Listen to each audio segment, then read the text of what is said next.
Barter syndrome, Gitelman syndrome और ladle syndrome. तो barter syndrome सबसे पहले हम पढ़ेंगे जीटलमैन सिंड्रोम। तो ये हमारा जीटलमैन सिंड्रोम है, ये मेरे प्रेप लैडर मेडिसिन के नोट्स हैं डॉक्टर मारवा सर के। तो देखो जीटलमैन सिंड्रोम में क्या होता है, तो सबसे पहले याद रखो ये ऑटोसोमल रिसेसिव है, बार्टर भी ऑटोसोमल रिसेसिव है, लीडल जो है वो ऑटोसोमल डोमिनेंट है, बाकी दोनों ऑटोसोमल रिसेसिव हैं। अब देखो जीटलमैन सिंड्रोम में क्या होता है, जो हमारा ये चैनल आपको दिखाई दे रहा है, तो ये चैनल है, इसका जो है डिफेक्ट हो जाता है इन चैनल्स का। तो sodium chloride, salt, water reabsorption नहीं होगा, और साथ में मैग्नीशियम TRMP6 चैनल का भी डिफेक्ट हो जाता है। तो ये सारी चीज़ें जब अब्जॉर्ब नहीं होंगी किडनी के अंदर, तो ये सारी यूरिन में जाएंगी, तो यूरिन में सोल्ट जाएगा, यूरिन में वाटर जाएगा, तो पोलीयूरिया वगैरह हो जाएगा। और अगर सोल्ट वगैरह कम होगा तो पेशेंट की बॉडी में हाइपोटेंशन हो जाएगा, हाइपोटेंशन, क्योंकि सोल्ट का लॉस हो रहा है। और मैग्नीशियम और TRMP6 चैनल का भी डिफेक्ट हो जाएगा, तो हाइपोमैग्नीशिया मिलता है। तो पिछले CMS के क्वेश्चन पेपर में आया था कि जो लीडल सिंड्रोम क्या बोलता है, जीटलमैन सिंड्रोम है और लीडल सिंड्रोम है, जैसे ऑप्शन दिए हुए थे, तो इसमें क्या होता है, तो जीटलमैन सिंड्रोम जो होता है ना, उसमें हाइपोमैग्नीशिया मिलता है, जबकि जो हमारा बार्टर सिंड्रोम होता है उसके अंदर हमारा हाइपोमैग्नीशिया नहीं मिलता है। तो हाइपोमैग्नीशिया क्यों दिखेगा इसमें, क्योंकि इसमें ये चैनल डिफेक्ट हो रहा है। तो याद रखना जीटलमैन सिंड्रोम में कौन सा चैनल है, सोडियम क्लोराइड वाटर का और मैग्नीशियम TRMP6 चैनल का डिफेक्ट है, इसलिए इसमें सॉल्ट वेस्टिंग, पोलीयूरिया मिलता है और हाइपोमैग्नीशियम मिलता है। ठीक है, तो जब इन सब की कमी होगी, जब हमारा सोल्ट जो है वो अंदर रीअब्जॉर्ब कम होगा, तो हमारा क्या एक्टिवेट हो जाएगा, हमारा renin angiotensin aldosterone system activate हो जाएगा, जिसकी वजह से एल्डोस्टेरोन आएगा।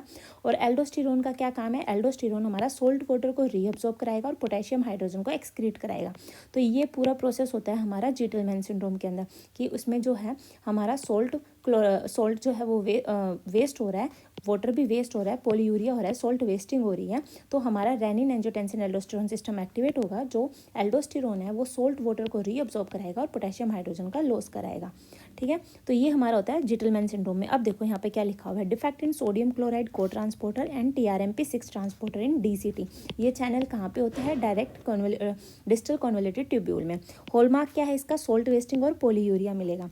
फीचर्स क्या आएंगे, पॉलीहाइड्रोमनियाज वाला फीचर आएगा, क्योंकि वाटर लॉस ज़्यादा हो रहा है तो यूरिन ज़्यादा बन रहा है, मतलब कि, और जो पॉलीहाइड्रोमनियाज होता है उसमें किडनी की वजह से ज़्यादा यूरिन बन रहा है। ठीक है, तो फेलियर टू थ्राइव है बच्चे में, डिहाइड्रेशन होगा, सही है क्योंकि पानी लॉस हो रहा है, संकन एंटी फंटानेल मिलेगा, डिलेड स्किन पिंच और ड्राई ओरल म्यूकोसा मिलेगा। डाइपर फ्रिक्वेंसी बार बार बढ़ाएंगे, चेंज हो जाएगी। फिर हमारा GFR तो कम है, लेकिन इसमें रेनिन जो है वो एक्टिवेट हो जाएगा, एल्डोस्टेरोन एक्टिवेट हो जाएगा, क्योंकि सोल्ट की वेस्टिंग हो रही थी। इसमें sluggish Moro reflex poor cry है, क्योंकि इसमें पोटेशियम लॉस है, यहाँ पे पोटेशियम लॉस हो रहा है, हाइपोक्लेमिया हो रहा है, तो ये मेटाबॉलिक एल्कोलोसिस कंडीशन हो गई। इसमें मैग्नीशियम की वेस्टिंग होती है, अगर मैग्नीशियम की वेस्टिंग है तो इसमें क्या दिखेगा, टिटैनी के फीचर्स दिखेंगे, चॉल स्टॉक्स वगैरह।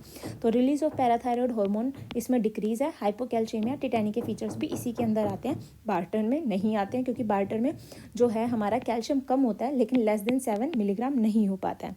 ठीक है, तो इसका वर्कअप क्या करेंगे, वही सोडियम और पोटेशियम की वैल्यू सीरम इलेक्ट्रोलाइट करेंगे, कम मिलेगी, यूरिन ऑस्मोलैरिटी कम मिलेगी, क्योंकि पोलीयूरिया हो रहा है। ठीक है, 24 आवर यूरिनरी क्लोराइड जो है ये इन्वेस्टिगेशन ऑफ चॉइस है, क्योंकि इसमें जो चैनल था उसमें क्या था,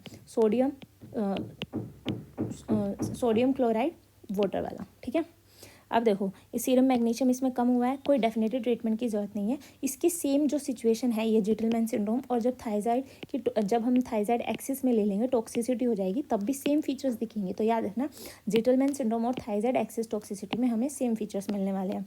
उसके बाद आ जाओ हमारा बार्टर सिंड्रोम है। अब बार्टर सिंड्रोम में क्या है, बार्टर में हमारा ये वाला चैनल होता है, तो ये भी PYQ है, ये भी पिछले साल 2025 में पूछा गया था कि बार्टर जो है चैनल, ये कौन से चैनल पे एक्ट करता है। डायरेक्ट क्वेश्चन था, सोडियम पोटेशियम 2 क्लोराइड चैनल पे कौन सा सिंड्रोम होता है, Bartter syndrome, Gitelman syndrome, Liddle syndrome. तो आंसर था हमारा बार्टर सिंड्रोम। तो याद रखो, बार में जाके हमने सोडियम पोटेशियम 2 क्लोराइड पिया था। ठीक है, तो ये चैनल हमारा सोडियम पोटेशियम 2 क्लोराइड और वाटर का रीअब्जॉर्प्शन है, ये चैनल डिफेक्ट हो जाएगा।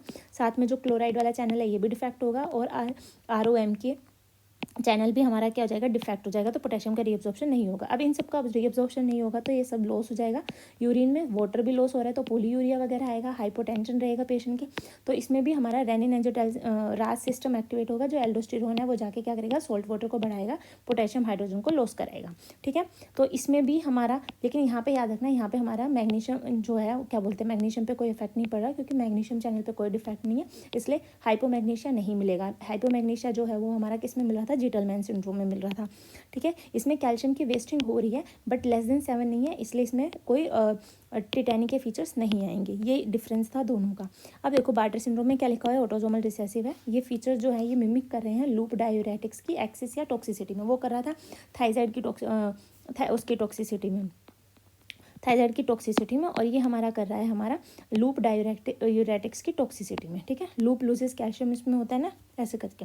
This channel responsible for voltage gated gradient which cause calcium का रीअब्जॉर्प्शन कराते हैं ये सारे चैनल। तो यहाँ पे कैल्शियम की वेस्टिंग हो जाएगी क्योंकि ये चैनल एक्टिवेट नहीं कर रहे हैं। तो क्लोराइड चैनल जो है इनर ईयर में भी प्रेजेंट होता है, तो इस वजह से सेंसोन्यूरल डेफनेस हो जाती है।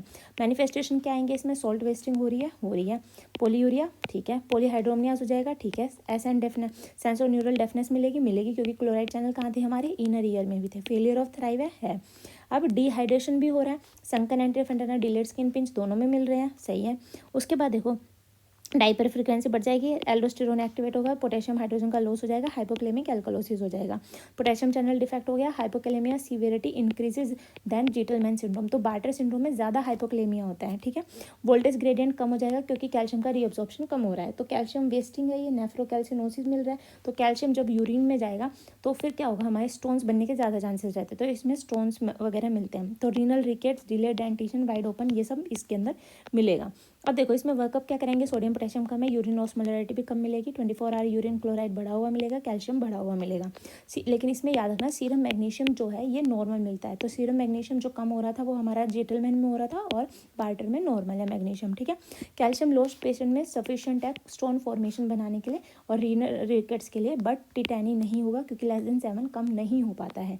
ठीक है, अब इसके अंदर हम क्या करेंगे, इसकी ड्रग ऑफ चॉइस जो है हमारी बार में, तो बार में एंडोमिथासिन हमने ड्रग ऑफ चॉइस है। तो ठीक है, एंडोमिथासिन और कहाँ देते हैं, पड्डा में, अक्यूट गाउट में, अक्यूट माइग्रेन में, सोल्ट सप्लीमेंट दे सकते हैं, कैल्शियम का सप्लीमेंट दे सकते हैं। ये हमारा डिफरेंस था जो दोनों कंडीशंस में मिल रहा था, जीटलमैन में भी और बार्टर में भी। ठीक है, दोनों में बीपी हमारा वो डिक्रीज हो रहा था लेकिन कभी भी बढ़ नहीं रहा था। नॉर्मल मिल सकता है, डिक्रीज होगा लेकिन बढ़ेगा नहीं। फेलियर टू थ्राइव था, पोलीयूरिया था, डाइपर फ्रीक्वेंसी बढ़ गई थी, डिहाइड्रेशन हो गया था। जीटलमैन में TRMP6 चैनल डिफेक्ट था, मैग्नीशियम कम हो रहा था, लेकिन बार्टर में मैग्नीशियम नॉर्मल मिलेगा। इसमें टिटैनी के फीचर्स थे, इसमें टिटैनी के फीचर्स नहीं मिलेंगे। इसमें स्टोन वगैरह बन सकता है, नेफ्रोकैल्सिनोसिस, रीनल रिकेट्स, चॉपस्टॉक ट्राउजिस, पेरियंगल पेरिस्थेसिया मिल सकता है।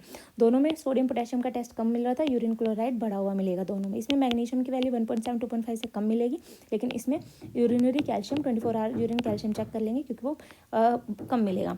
इसमें कोई ड्रग ऑफ चॉइस नहीं थी, इसकी ड्रग ऑफ चॉइस एंडोमिथासिन थी। अब उसके बाद है हमारा लीडल सिंड्रोम। लीडल सिंड्रोम में क्या होता है, जो हमारा रास एल्डोस्टेरोन वाला चैनल है जिसमें एपिथेलियल सोडियम चैनल बोलते हैं, salt water reabsorption, potassium hydrogen, ये एक्सेस में काम करने लगेगा। तो यहाँ पे इसकी एक्सेस बढ़ जाती है। तो एक्सेस में क्या होता है, ये ऑटोसोमल डोमिनेंट है, इसमें एक्सेस होगा तो सॉल्ट वाटर बढ़ा, तो ये इकलौती कंडीशन है जिसमें कि रेनिन मतलब रास सिस्टम कम है, रास सिस्टम तो एक्टिवेट नहीं हुआ, लो रेनिन कम है, एल्डोस्टेरोन कम है, लेकिन फिर भी पेशेंट को क्या है, हाइपरटेंशन मिलेगी। ठीक है, तो ये लो रेनिन हाइपरटेंशन वाला इकलौती कंडीशन है। बाकी सब में हाई रेनिन हाइपरटेंशन कंडीशन मिलती है, जैसे ग्लोमेरुलोनेफ्राइटिस, CKD और अक्यूट ट्यूबुलर नेक्रोसिस हो गया। गेन सॉल्ट वाटर, हाइपरटेंशन इसकी वजह से हुई है, हाइपोक्लेमिक लॉस हो रहा है, एल्कोलोसिस हो जाएगा, हाइपोक्लेमिक एल्कोलोसिस, रास सिस्टम एक्टिवेट नहीं होगा क्योंकि पहले से ही बीपी बढ़ा हुआ है, तो एल्डोस्टेरोन कम होगा इसमें। डिहाइड्रेशन इसमें एब्सेंट है, क्यों, क्योंकि वाटर वाला चैनल जो V2 वाला है वो तो काम कर रहा है, लेकिन इसमें डिहाइड्रेशन नहीं है, लीडल में डिहाइड्रेशन नहीं होता है, तो इसकी ड्रग ऑफ चॉइस हो जाए। इसका जो ट्रीटमेंट है वो हम देंगे एमिलोराइड, क्योंकि ये इस चैनल को ब्लॉक कर देती है, inhibit the epithelial sodium channel. ठीक है, तो ये था हमारा लीडल सिंड्रोम। आई होप आप तीनों का डिफरेंस आपको समझ आ गया होगा। CMS के पेपर में इनमें से क्वेश्चन आया था और नीट PG में भी आया था क्वेश्चन कि बार्टर सिंड्रोम कौन सा चैनल है, सोडियम पोटेशियम 2 क्लोराइड है। I hope